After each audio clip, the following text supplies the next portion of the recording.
Dr. Shannon Lee from Equine Dental Vets, and today we thought we'd talk about the very important subject of biosecurity with a particular focus on a disease in Australia called Hendra virus. What is biosecurity? So from a horse owner's point of view, what do you need to know?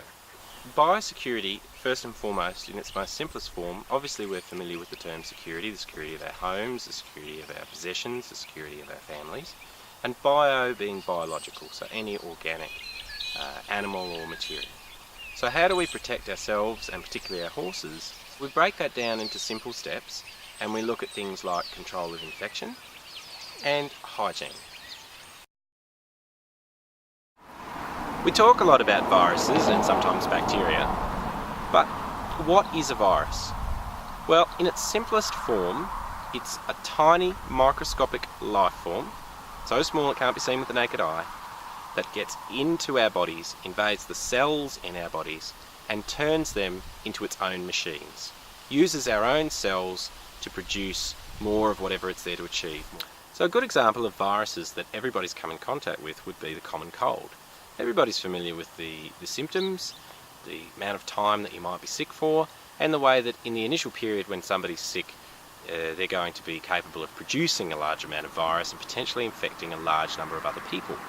The disease polio is one that most people today may not be that familiar with, but during the polio pandemic of last century, it killed millions of people.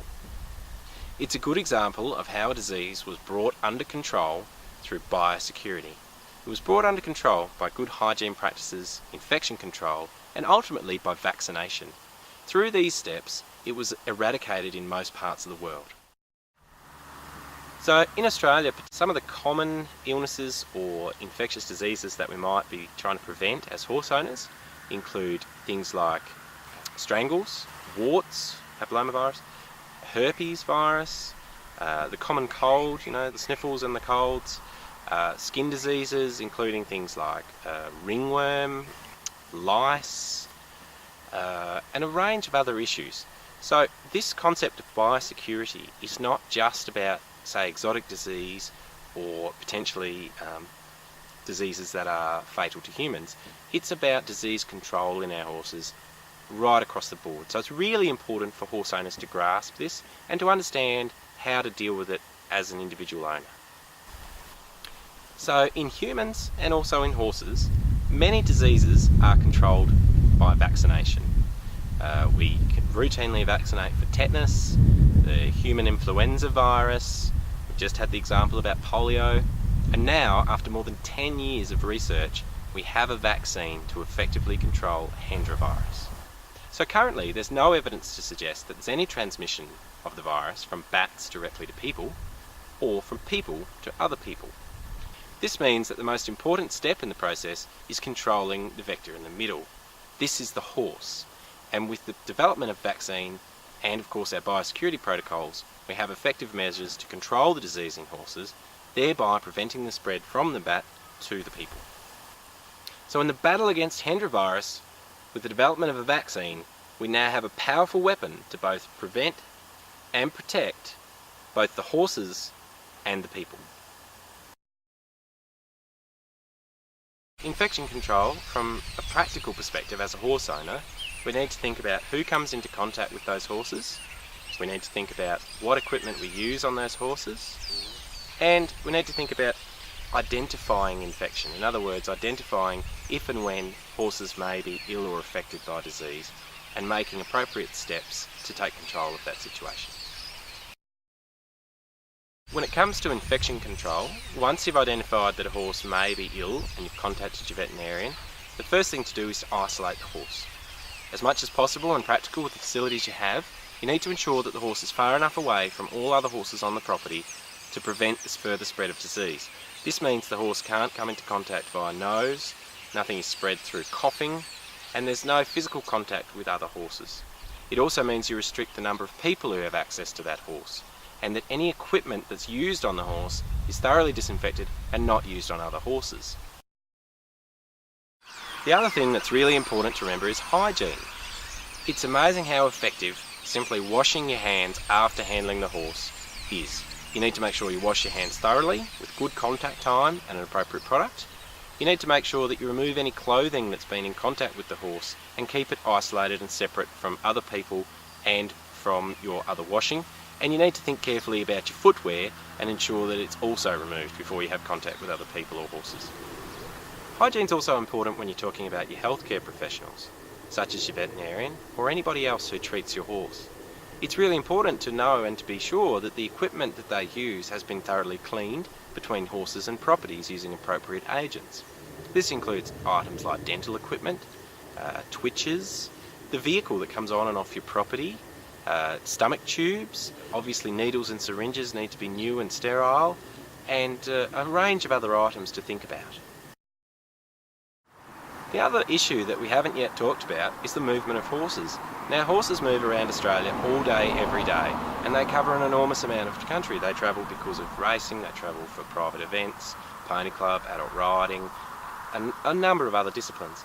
And a good example of just how quickly we can see the spread of disease was the equine influenza outbreak in Australia of a couple of years ago, when the disease quickly spread due to the movement of horses, the transport vehicles, the tack, and of course the people. So a really important aspect to biosecurity when it comes to the horse industry is thinking about what we can do to prevent or limit the spread of disease in the event that something like this happens due to all of this movement. So remember at the start of the presentation we mentioned that in terms of biosecurity we're really talking about two key points: infection control and hygiene. So a really important point to take away today is that from your front gate to your front door, how clean is your property? In other words, can you look me in the eye as I look down this camera at you and say that between horses you clean tack? You wash it and disinfect it before you take it and use it on one horse and use it on another. Do you keep your stables clean? The feed buckets that you might use to share between horses? The boots that you wear and then wear with you in the car as you go into town or to visit a friend's property who also has horses?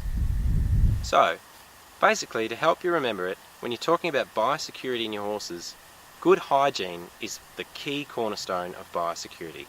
Just thinking about everyday hygiene around your horses and your property, and when out and about visiting properties or taking a horse away for competitions, events, or visiting the vet, will make a huge difference to the potential for you to be biosecure and biosafe.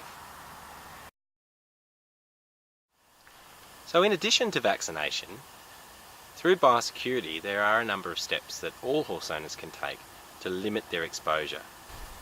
So it's pretty well common knowledge that the virus is carried by our fruit bat population in Australia. These fruit bats are found in many different regions in Australia, and the virus is present in them pretty much wherever they are. The virus has been around for many generations, thousands and thousands of years, and although the bats carry the virus, they're not affected by it themselves, and they don't shed it all of the time. They only shed it during periods of stress. Unfortunately, commonly when you start talking about Hendra virus, one of the first things people will say is, well, shouldn't we just eradicate the bats or move the bats on? This is not the way to go. Bats are a very important part of our ecosystem. If you try to move them on, then they will simply move to another area. However, they'll become stressed in the process. Now remember, when do they shed virus? When they're stressed. So it's very important to understand that the bats themselves, while carrying the virus, are not the problem. We can't simply eliminate the bats or try to move them into other regions. So when it comes to protection of our horses, really currently vaccination is the answer.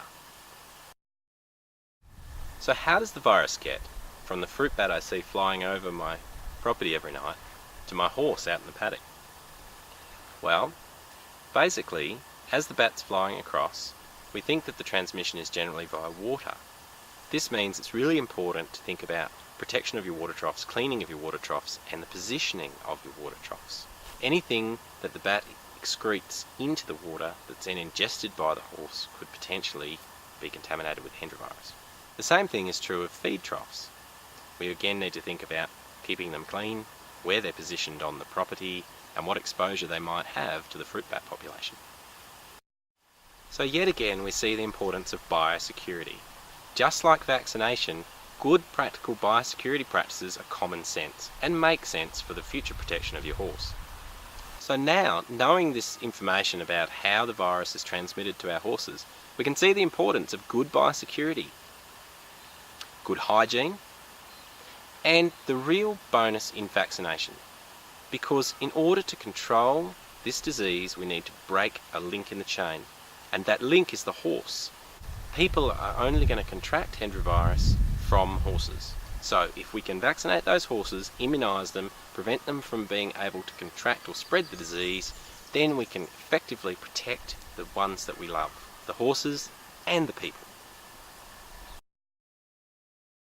What sort of symptoms or signs might you see that you have a sick horse, potentially a Hendra horse? Well, that's one of the challenges with Hendra virus. It presents in so many different ways. Horses can be depressed or dull. They can present with respiratory difficulties. They can present with what we call neurological difficulties. In other words, they're staggering, or they look like they've got problems with their neurological system, their nervous system. And of course, horses can look like they've got colic.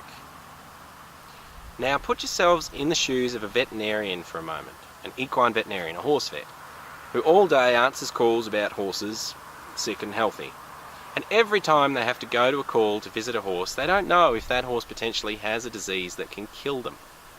So again, we see that effective vaccination of all horses on your property ensures that if your horse does become ill or sick, displaying any of the signs that could potentially be Hendra, if we know that all the horses are vaccinated, then your vet is able to attend quickly and provide appropriate treatment and pain relief much faster than if there's any query over whether the horse could be a positive Hendra case.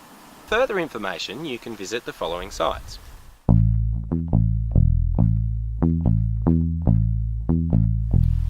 And to sum up, when we look at Hendra virus, remember the key point here is to control the link in the chain, which is the horse. And the most important tool that we have at our disposal as veterinarians, as horse owners, and to protect the public at large, is vaccination. Because remember, if we vaccinate, we control or prevent the disease being spread to horses or from horses to humans. This has been a presentation from Equine Dental Vets. You can always visit equinedentalvets.com. Thank you very much.